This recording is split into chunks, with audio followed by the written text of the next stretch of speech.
Welcome to the Road Hunters podcast. This is your go-to source for incredible stories, diverse perspectives, and a deep dive into the world of motorsport. I'm your host, Jonathan Bennett, and joining me on this adventure is also Mr. Andrew.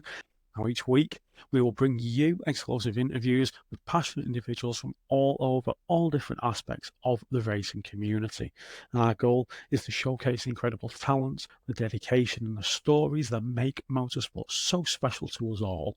I'm thrilled to be an ambassador for Driven Minds. It's an organisation dedicated to promoting and providing mental health support across the motorsport community. If you ever see any of the Driven Minds lot, or myself included, make sure you come up to us and say hi. And together we're working to break down stigmas and raise awareness and ensure that everyone in the paddock has access to the resources and support they need to both thrive on and off the track. So buckle up, join us on this exciting journey as we explore the incredible world of motorsport, one story at a time. So don't forget to subscribe to the Road Hunters podcast on your favourite platform, the YouTube channel, which also has additional stuff, and follow us on social media for the latest updates and behind the scenes. And this season, I'm personally supported by EBC Brakes and Carbon Positive Motorsport. So now, let's dive into today's episode.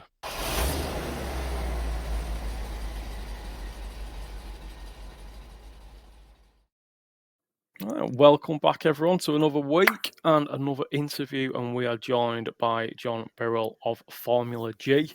And today we're hopefully going to introduce, for those that have not heard about FormulaG and Gymkhana in the UK, something that you'll probably heard me mention on Random Talks with Andy about that kind of tuner modified car sort of lifestyle, and the things you can do with epic cars. So I suppose first thing at all is to introduce what Gymkhana is, and I guess who better than yourself, John? If you don't mind, give us a little elevator pitch of what we're doing. Cool. So Gymkhana is a sport that came out of Japan some time ago, based on the equestrian Gymkhana, which most people will have seen on the Olympics, where you ride your horse around a variety of obstacles in a seemingly impossible to remember order. And it's the same in cars. So we set up a number of obstacles. We give the drivers a specific route to follow, and they have to follow those. They have to navigate those obstacles in the correct order in the fastest time. That sport came to Japan some time ago. Ken Block probably popularized it the most out of anyone with his Gymkhana videos. And FormulaG started at around 2014. And the format was sort of supercharged almost, if you like, because rather than just having one track for one car to follow at a time, we have two mirror image courses side by side. So you're racing head to head on a Gymkhana course, and you have to beat your opponent. So your fastest time overall doesn't necessarily matter as long as you're faster than the other person in that round. And we run a knockout style format. So you have to battle your way to the final. So to win, you have to be consistent. You have to be precise. You can't pick up too many penalties by bumping into the obstacles, and if you go wrong and lose your way, that's an instant disqualification. So it really rewards technical ability and precision and consistency over, say, a big budget build. We often see lower horsepower cars beating higher horsepower cars because the tracks are quite short. The higher horsepower cars might have the advantage on the straights, but the advantage is completely lost in the sort of the tight technical stuff. So it's a great sport for anyone to compete in. You can drive literally any car, and it's just great fun. It's such a nice vibe. Everyone has a great time, and it's set up so that everyone has a really good time. So it's just all about fun. Yeah, definitely. It's, like you say, if you search on YouTube Gymkhana, you see Ken Block doing those insane videos. But I suppose that premise is there. It's the tight twisties, the figure of eights, there's the odd sort of 360 180s around the cones, but there's the layout. I often liken it to sort of motorsport people. It's like taking auto testing, adding in modified car culture, and then some steroids. and sort of injecting that into it Yeah. and then building it up into this is really, I think, exciting. It's an exciting kind of formula that we have. Plus, obviously, in my background, I was coming from Japan and that, it was always very cool to see. And you kind of, I feel like you get that flair that you kind of get with drifting, but it's on this timed element where you have Yeah. these sort of cars, but you've got to grip as well as be a bit flashy, because we all like being a bit flashy and going on.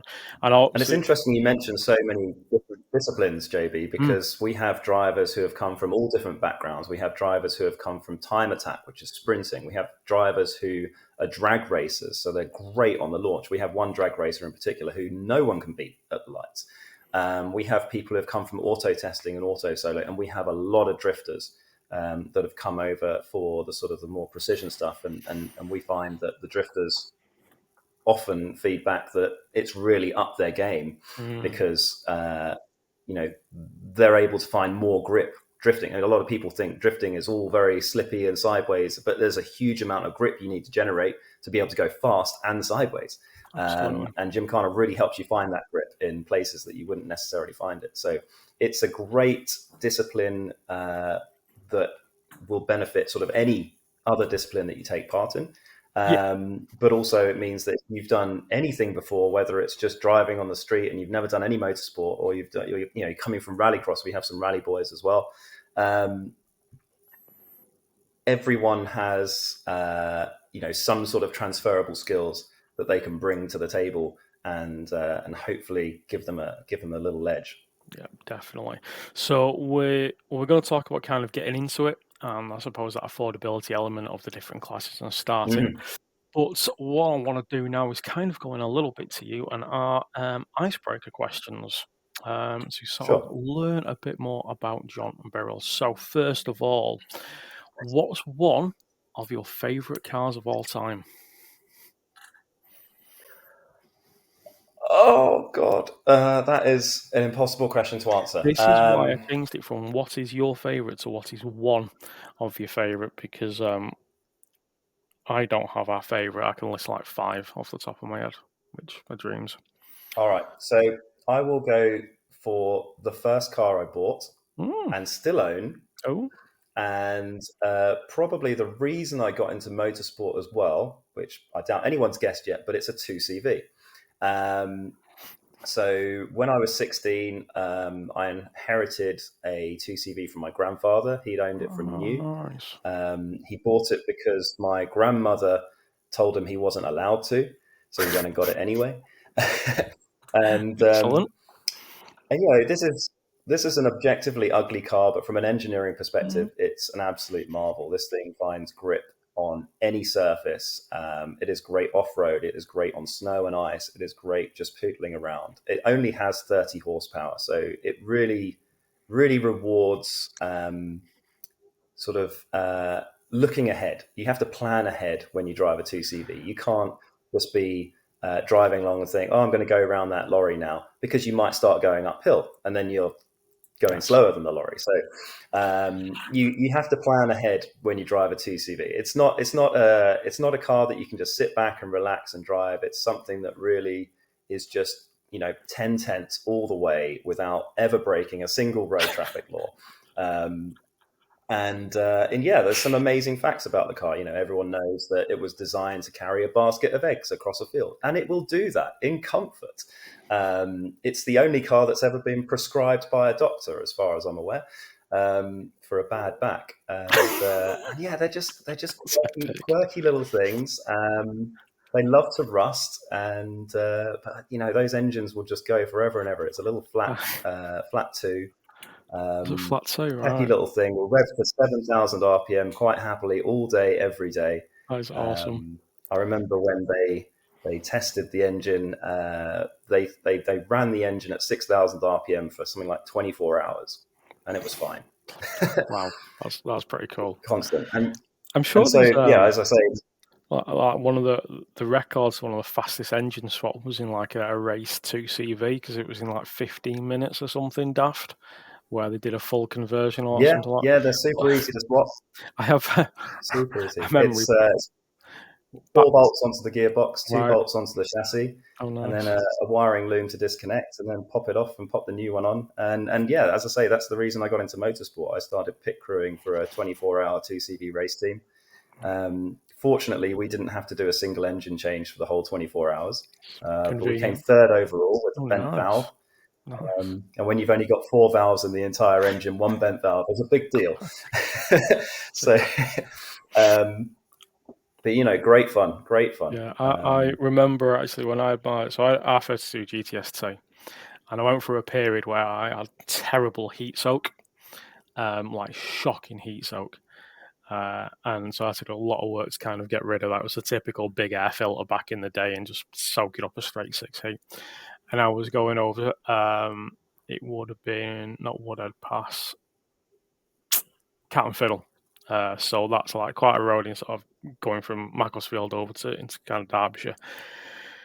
I went to accelerate to overtake, and I had the 2CV was behind me. Now, it was a little bit quick, but dropped a gear, floored it, and nothing happened with the heat soak. And I got overtaken by a 2CV. And that was the moment I took the car home and decided I've got to fix this heat soak because this is never happening again in my life. It had straight 6 turbo, and I was like, right, I have an issue and I need to fix this now. So, yes. Right, so you've got your car then. Where would you love to drive it? Oh, anywhere. I'd love to do. North to south of Africa, like the full length of Africa. Something like that. That'd be quite cool. That would be an incredible fun drive. I've been to a few places in Africa already. It's an incredibly enchanting place. If anyone gets a chance to go anywhere there, just go. There's so much to see. The nature is incredible. You've got so much more space than we're used to in the UK. The food's amazing. The hospitality is great. And I just feel like that would be one hell of an adventure. Yes. And the 2CV it's a rare car these days, so you might struggle with parts, but you can jerry rig everything on a 2CV. There is no way you wouldn't get it from one end to the other with a bit of ingenuity. So that's cool. Definitely. I remember there was an interview recently with one of the WRC guys, and it was about the African Rally, and I said it's ridiculous because you're going flat out, you look to your side and you see this incredible piece of nature, and you're like, I can't keep looking at it, got to look at the road. It's the weirdest, most like stunning thing ever. So yeah, I can get that. Now, who would you choose? Any celebrity, motorsport, home celebrity, anybody to be your co-driver on your journey? Oh, Jenson Button, a fellow JB. Yeah. That would be quite cool, actually. I'm a big fan of Jenson Button. He's got a driving style I really admire. He's super smooth. He's all about clean lines, clean driving, very much like working with the car rather than wrestling it. Yes. And something that I try and sort of emulate in my own driving. But I'm just a lot slower and not as good. But I also think he'd just be great company. He's got some good stories to tell from over the years. He's not just a Formula One guy. He's done other stuff as well. He has his Rallycross family, and he started, I think, as a junior in Rallycross. My beloved sport, which I will forever always mention to anybody in the world ever. So there's always a way to get something about Rallycross into the world. But he just comes across as a super sound guy. Always polite, always nice, never has a bad word to say about anything. So I feel like he'd be pretty good company for the month it would take to drive from one end to the other. Yes, nice. So if you could compete in any motorsport event from the past, which one would you choose? It's got to be Group B. Heck yeah. It's got to be Group B Rally. I mean, it's just insanity on wheels. Which of the Group And Bs were something your of the favourite? likes we are. Oh, it's got to be the 6R4 Good choice. Metro. Yeah. Total curveball. I know it's just such a weird little quirky thing. I love quirky. You're gonna get that impression. It's just a silly little car, but yeah, I mean, we're never going to see anything like Group B rally ever again in motorsport. Probably. You know, I understand why it had to be shelved. You know, you can't, as someone who runs a championship, the most important thing is that everyone goes home in one piece. And when that stops happening, it's no longer fun. But that said, if we could make Group B safe, man, that would be insane. I mean, love to do that, but see unfortunately, why just it a went little over bit to young the to tracks and with Rallycross, and now they still do some sort of shows, demonstrations with kind of some of them a few hours, 200, 6R4s, and what have you. But I still wish it was like every Rallycross event you would have them, because there are just stunning bits of kit. I think, like you say, the 6R4, like, who thought take a Metro, which is a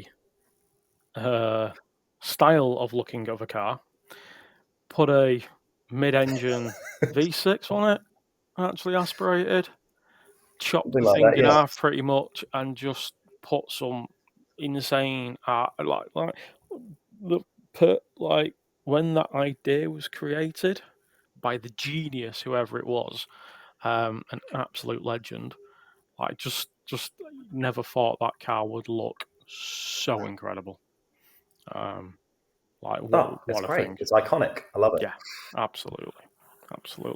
Okay, so, well, the next question, well, you might be biased, but if you could create your own dream motorsport event, what would it be? What would be the format?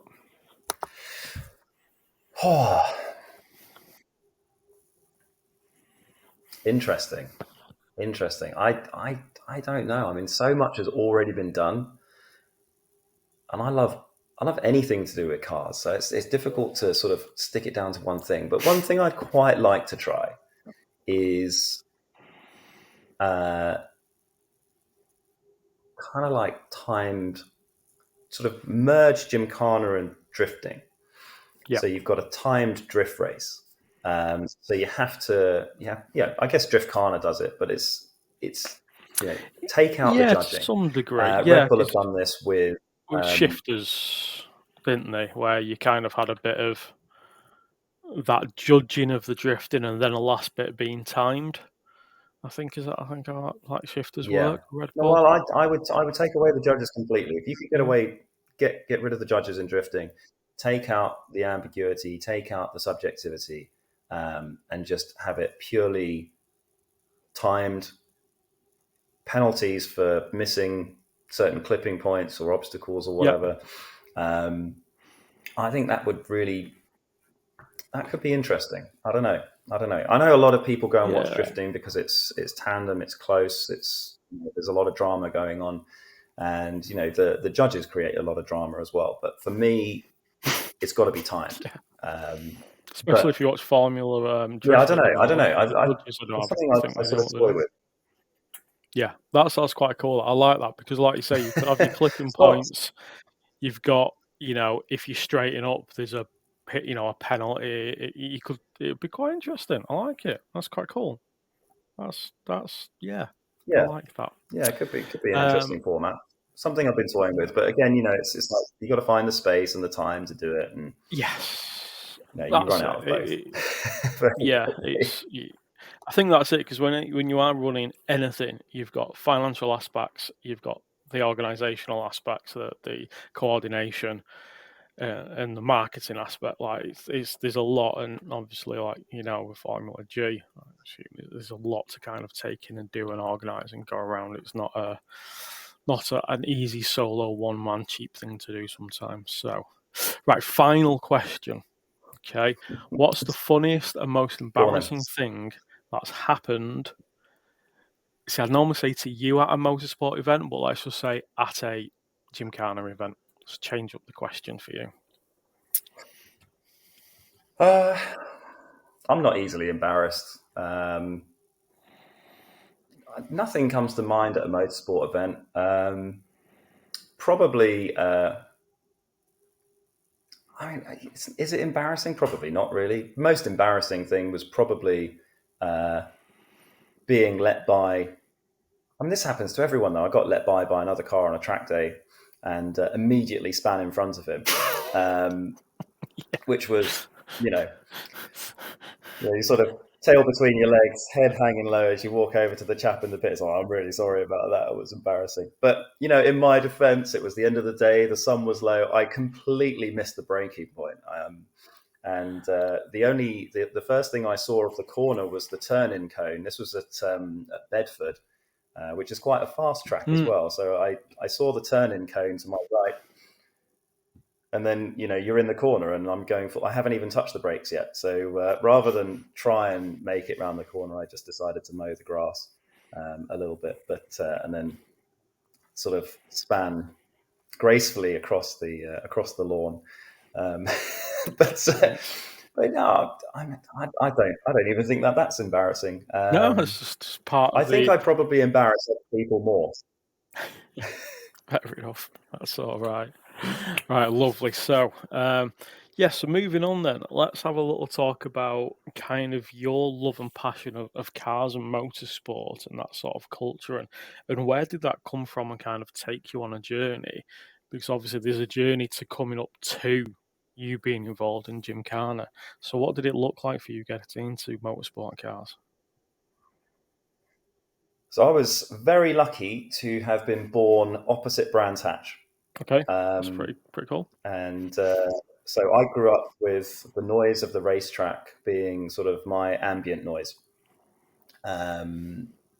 Racetracks weren't used as frequently as they are these days. So a lot of people sort of, one of the bugbears of mine, people complain about the fact that there are lots of noise restrictions on racetracks and it's getting difficult to whatnot. But people probably don't appreciate that sort of 30, 40 years ago, tracks weren't used every single day for track days. They were used at weekends for races and that's it.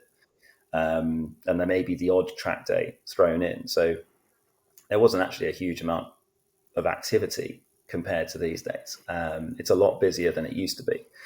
So I had that in the background. My parents weren't petrol heads. My grandparents were probably more interested in cars, probably more of an influence. And my uncle, who lived in America, was also a massive petrol head. So they were big influences on me.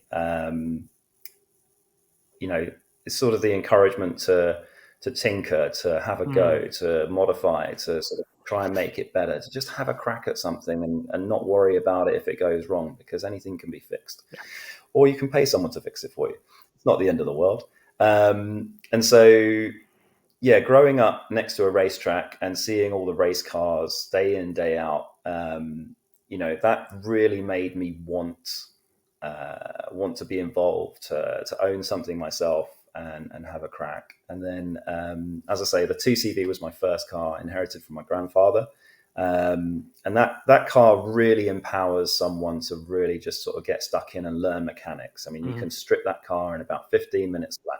As you say, you can change an engine in 15 minutes with a few people. They're really easy cars to work on and learn your craft. And I made so many mistakes working on that car. One thing that I would definitely advise people to do is not try an engine rebuild on a bank holiday weekend when nothing's open, because things break and you can't get the parts for it. And if you need to get to work on a Monday morning and your car's in pieces and it hasn't even got an engine, that's a problem. Wise words.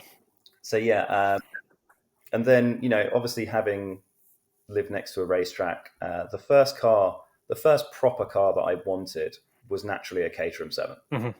I had to have a Caterham 7 because those were at the time probably the most popular track toys. Probably the car that I saw the most and the quirkiest looking thing. They really stand out on the road. They're so small and distinctive.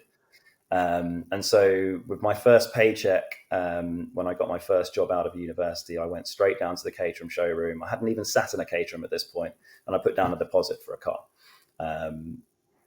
then the financial crisis happened.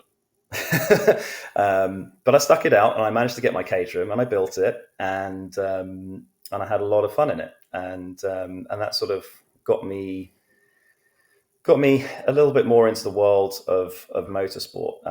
It opens a lot of doors because you meet a lot of people who compete, who take part in sprints and auto tests and auto solos. That's weirdly how I met the 2CV endurance racing team, was through the caterings. It's a very small world once you get into it. And then sadly, my little brother crashed my caterum at an incredibly high speed of 20 miles per hour or whatever it was. He just caught the engine on a gate catch of all things, and it shoved the entire drivetrain right back through the chassis. So that was a write-off. And then I had to get something else to replace it with. And a friend of mine's father, who sadly passed away before I got the catering, but I remember him always saying that the MX-5 was one of the most fun cars to drive because it had brilliant weight distribution, super agile, very easy to control, very forgiving to drive, and very rewarding as well. So I went and bought myself a Mark 1 supercharged MX-5 and set about putting my own stamp on it, making improvements. I had about 175 wheel horsepower, and just the most linear power curve ever. It was quite undramatic to drive, actually, but really good fun, really fast on track, and just super enjoyable. That ended up succumbing to the fate that many MX-5s do, and just dissolved, as they do.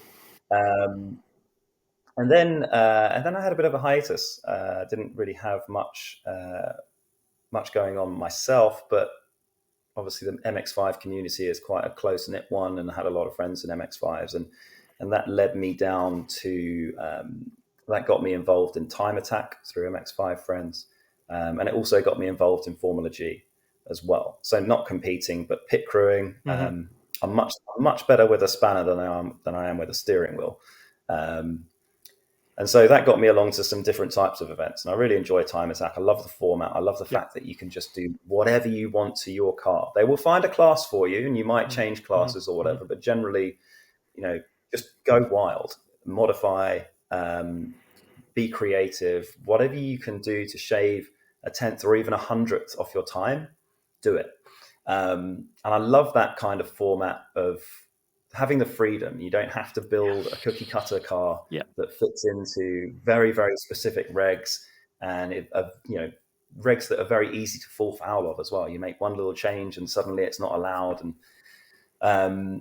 the great thing about events like that is that you can turn up with anything. It doesn't matter what you've done in the past. You don't have to start with a completely standard car. You can have enjoyed modifying and tuning and just whatever you want with your car, and still be eligible to compete in something. And Mantas Liogaris, who many people will know because he won Gymkhana Grid in 2019 in a Mark II MX-5. Champion one, so serious high horsepower competition, including Daigo Saito, the legend himself. He got me along to FormulaG, and very similar format, a lot more grassrootsy than Time Attack, obviously, but you can do whatever you want to your car, and whatever you can do to make that car faster around the circuit, around the track, anything goes. And I love that format, and it's such a great vibe as well, because everyone's in the same position. Everyone's there because they love the format, they love the idea that they can do whatever they want, that they can be creative, and it's a very friendly atmosphere. Time Attack was super friendly. We had some great friends and very close competitors, but ultimately good friends as well in the paddock. And it was the same at FormulaG as well. Really good vibe, and so I stuck around. Nice, yeah. So I haven't actually competed in it yet, but pit crew, yes. And then